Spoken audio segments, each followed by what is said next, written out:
Nga themelet e qytetrimeve të hershme tek gjurmët që koha nuk arriti t'i fshij. Çdo gur ka një histori, çdo rrënoj një kujtesë. Ta na kanë fillu njerëzit me morë gur pe këtu. Ky është emisioni që zbërthen heshtjen e shekujve, që rikthen zërat e lashtësisë. Është një kalo, po është e vjetër shumë. Sa do është, çfarë mure ka, nuk di. Në gjurmë të lashtësisë. Sepse historia Nuk është vetëm e shkuara. është identiteti ynë.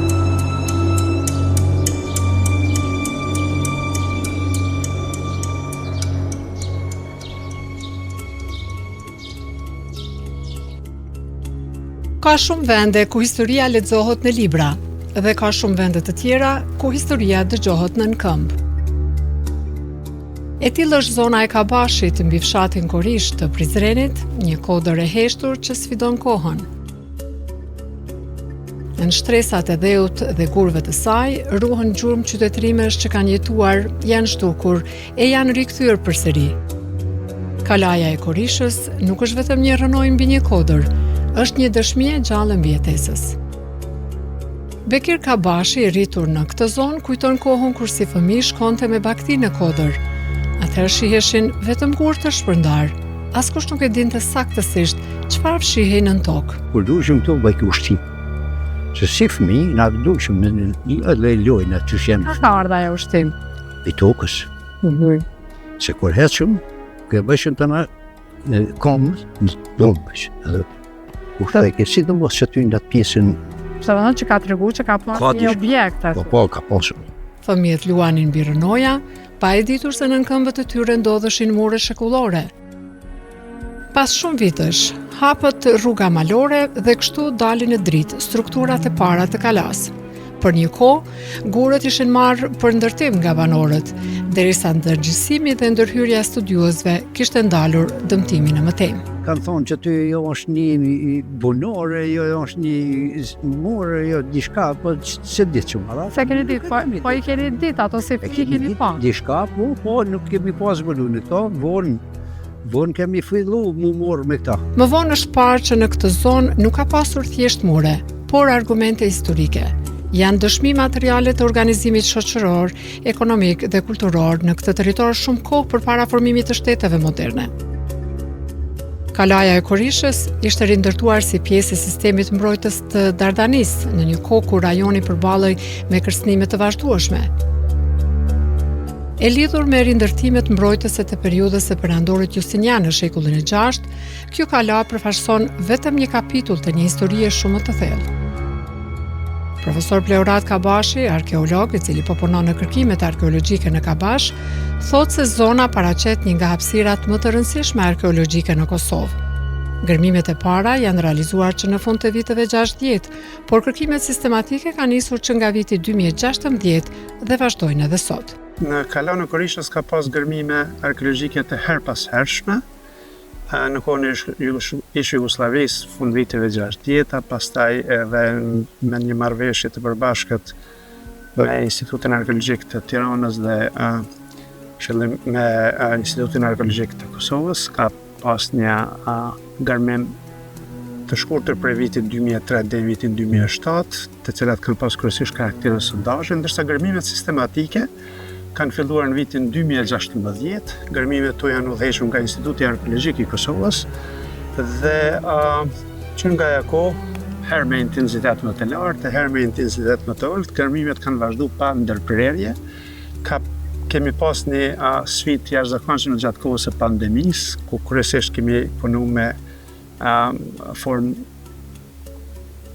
ato maskat që kanë qenë mbrojtje, të kufizuara me një ekip pak më të vogël, mirë po që nga ajo kohë nuk janë ndërprerje. Por historia e kësaj kodre nuk fillon me antikitetin në vonë. Ka një kompleks arkeologjik të jashtëzakonshëm rreth e përqar kalas, dhe kjo e potencon edhe më shumë zonën si zonë e pasur arkeologjike.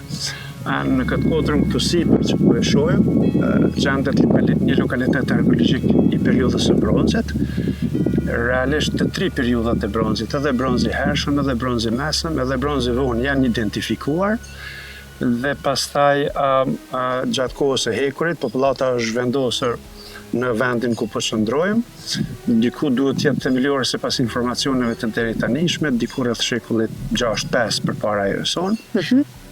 Pastaj me pushtimin Ormak në shekullin e parë të Erëson kalaja është braktisur dhe është zhvendosur popullata poshtë me gjas, ku janë gjetur rrënojet e një lokaliteti urban, statusi të cilet akoma nuk dihet, por janë gjetur disa mbishkrime epigrafike të cilat dhe disa gjetje të tjera arkeologjike të cilat e dëshmojnë një gjë të tillë. Pastaj me fillimin e dyndjeve barbare, në fund të shekullit 5 dhe në fillim të shekullit 6, popullata ka filluar të zhvendoset përsëri lart dhe me ardhin e pushtet të perandorit Justinian 525-567, kalaja e Kurishës së bashku me 68 kalat e tjera është rindërtuar dhe është banuar përsëri. Atë botë, kalaja rindërtohet si pjesë e një sistemi të gjerë mbrojtës në Dardani. Në burime historike përmenden 69 kala të rindërtuara në këtë periudhë, ndërsa në territorin e Kosovës sot janë identifikuar rreth 100 fortifikime. Megjithatë, identiteti sakt i shumë prej tyre mbetet enigmë. Vetëm një zbulim epigrafik do të mund ta zgjidhte këtë mister, thot profesor Pleurat Kabashi. Prokopi Cezares, jetë përshkruesi i perandorit Justinian, tregon me emra 69 kala.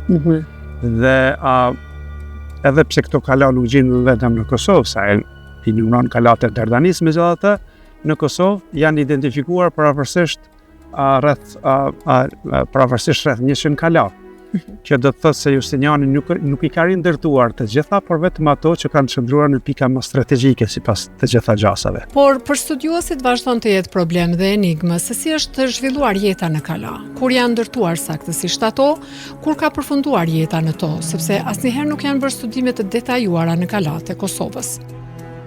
Në librin e Prokopit të Cezares mbi ndërtimet, të gjitha këto kala përmenden me emër, mirë po është jashtëzakonisht shumë e vështirë të ubifikohet emërtimi i asokoshëm me tash, me qenë se në popull nuk ruhet emri i kalas, në popull ruhet toponimi Gralishta, që është një toponim i zakonshëm në Kosovë, se shumica e kalave në Kosovë quhen ose Gralishta, ose Gradishta, ose Gradina, Çuka apo gjytete janë toponime të zakonshme që përdoren për vendbanimet kodrinore.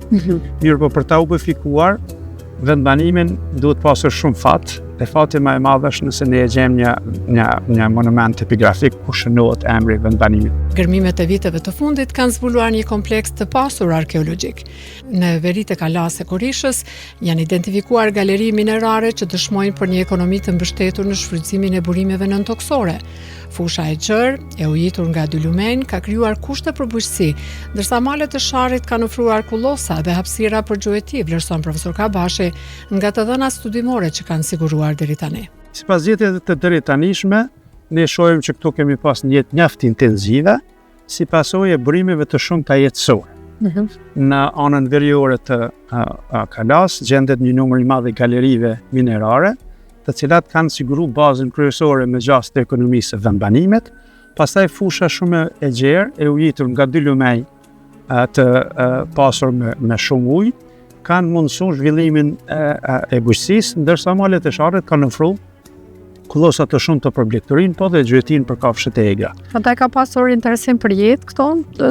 Sipas gjitha gjasave, po për shkak se resurset kanë qenë shumë të diversifikuara dhe të shumta, dhe kjo ka mundësuar pothuajse në të gjitha periudhat historike ka tërheq banor dhe ju ka mundësuar jetesën banorëve të cilët janë vendosur këto. Ka indikacione edhe të periudhave të tjera. Në fshat kemi gjetur her pas her gjatë ndërtimeve urbanistike, infrastrukturore edhe gjetje nga periudha e neolitit, por po ashtu edhe gjetje nga periudha mesjetare. Mirë po, në vitet në vazhdim, me shpresën që hulumtimet arkeologjike do të intensifikohen, megjithëse edhe do të mund të kapim edhe periudhat e tjera arkeologjike. Këtu është zbuluar edhe një kishë paleokristiane, e ulëmtuar në vitet 2004-2005 dhe konservuar pas vitit 2016 për të parandaluar degradimin e mëtejshëm të saj. Të gjitha këto dëshmi flasim për një jetë intensive të organizuar dhe të qëndruar. Kisha paleokristiane është hulumtuar gjatë viteve 2004-2005,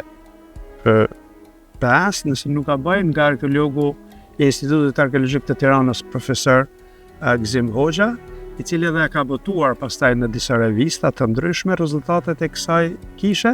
Gërmimet arkeologjike të zhvilluara në vitet 2002-2004 në kodrën e kalas së Korishës, e njohur me mikrotoponimin Gralishta, nxorën konturat dhe u dokumentua planimetria një kishe paleokristiane të shekullit të 6.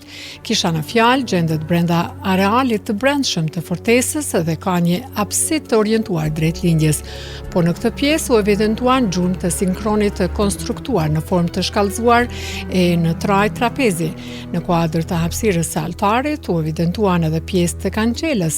Sa i përket materialit të lëvizshëm arkeologjik, këtu dolën në dritë disa fragmente enësh qeramike të datimit prehistorik, me siguri që lidhen me lokalitetin përballë të periudhës së bronzit të mesëm, si dhe fragmente të enëve të ndryshme si amfora, pitosa, vorba, kana e të tjerë të datimit të fundit të antikitetit të vonë të shekullit të 6 thuhet po ashtu në një botim në databazën e trashëgimisë kulturore në Ministrinë e Kulturës.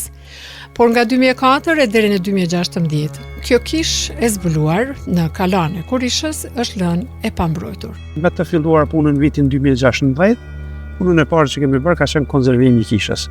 Në fakt muret janë të kohës, ne vetëm i kemi mbushur fugat me material lidhëse, kemi konzervuar dhe kemi shtuar këtë pjesën sipër që shihet për ta mbrojtur nga tërreshat atmosferike. Kalaja e Korishës nuk ka sfiduar vetëm pushtimet e dyndjet. Gjatë periudhës para luftës, gurët e saj janë përdorur për ndërtimin e shtëpive dhe puseve të zonës.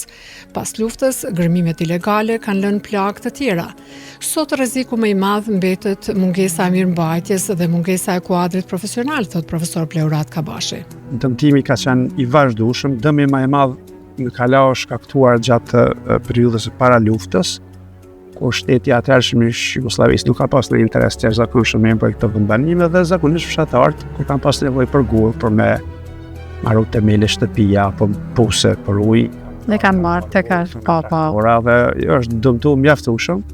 Pastaj pas luftës, më njëherë në vitet në 10 vjeçorën e parë të pas luftës ka pas edhe arë kërkues ilegal, të cilët me shpresën se mos përgjigjen pesar kanë kriju disa grupa, kanë hapë disa grupa në përkala, por nuk janë shumë dëmtime të mëdha ato. Megjithatë, dëmi më i madh kalas mund të vijë tash nga mos mirëmbajtja. Meqenëse ne gjatë gërmimeve arkeologjike prej vitit 2016 tek këndej, kemi hapë mjaft struktura arkitektonike, kemi hapë mjaft shtresa stratigrafike të cilat nëse nuk vazhdojnë të punohen, nëse nuk mirëmbahen, mund të dëmtohen më shumë se sikur të mos i kishim hapur fare. Prandaj duhet të jemi jashtëzakonisht kujdesshëm që këtu të vazhdoj puna sepse për ndryshe dëmi do të jetë shumë. Kosova ka vetëm 10 arkeologë të licencuar, ndërsa Departamenti i Arkeologjisë në Universitetin e Prishtinës është mbyllur për mungesë stafi. Nëse ulëmtimet nuk vazhdojnë dhe strukturat e zbuluara nuk mirëmbahen, dëmi mund të jetë i pakthyeshëm. Më së shumti kanë bërë gërmimet me studentë dhe tash pjesa më e madhe atyre studentëve ka shkuar në studim jashtë vendit, meqense ne kemi mbyll Departamentin e Arkeologjisë në Prishtinë, në Fakultetin Filozofik. Për këtë arsye, janë ndërmarrë bashkëpunime ndërkombëtare dhe mostra arkeologjike janë dërguar për analiza laboratorike në Gjermani.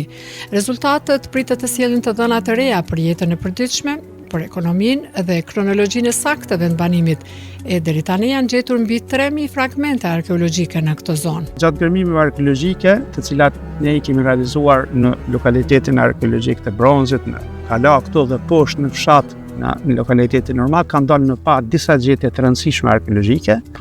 Dhe po ashtu në bashkëpunim me Institutin Arkeologjik të Gjermanisë në Frankfurt kemi arrit bëjmë një marrëveshje ku kemi dërguar disa mostra të materialeve të ndryshme arkeologjike që kemi gjetur për analizat të më të tjera. Profesor Kabashi ka shfrytzuar bashkëpunimet e tij dhe komunikimet që ka pasur me ekspertë nga Gjermania, sepse analiza për studime të tilla kanë kosto të lartë, thot ai.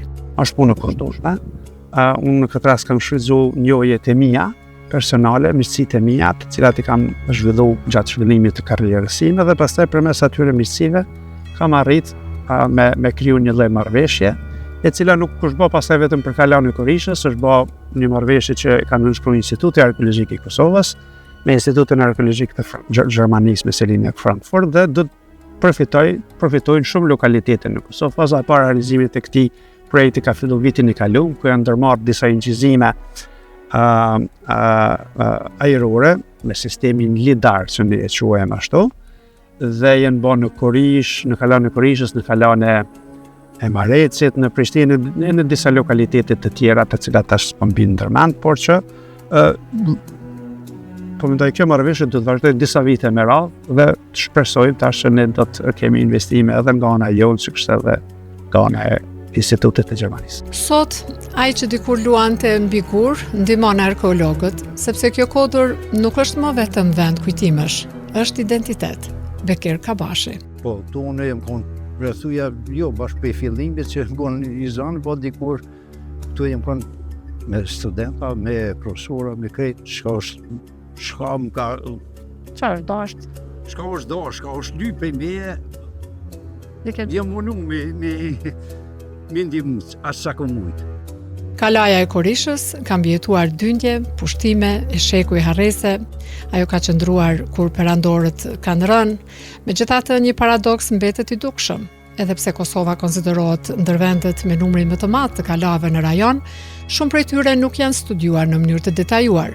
Identifikimi i emrave të tyre antik mbetet i pasgjidhur për shkak të mungesës së gërmimeve sistematike dhe hulumtimeve të thelluara. Pa studim nuk ka dokumentim. Pa dokumentim nuk ka argument, dhe pa argument historia mbetet e pambrojtur. Një shtet nuk ndërtohet vetëm me kufi, ndërtohet me kujtesë. Shteti duhet të investojë më shumë në studimin dhe mbrojtjen e trashëgimisë së Kosovës, në mënyrë që të mos rrezikojë dobësimin e themeleve të identitetit të tij. Në një rajon ku historia shpesh është bërë objekt kontestimi, trashëgimia arkeologjike nuk është vetëm çështje shkencore, ajo është pjesë e narrativës së ekzistencës. Çdo kala, çdo mbishkrim është dëshmi materiale një vazhdimësie kulturore në këtë hapësirë. Neglizhimi i tyre nuk është vetëm humbje monumentesh, është dobësim i argumentit historik, është heshtje përballë atyre që vënë në pikpyetje këtë vazhdimësi. Kalaja e Korishës ka përjetuar bronzin, hekurin, romakët, Justinianin, dyndjet, heshtjen dhe harresën.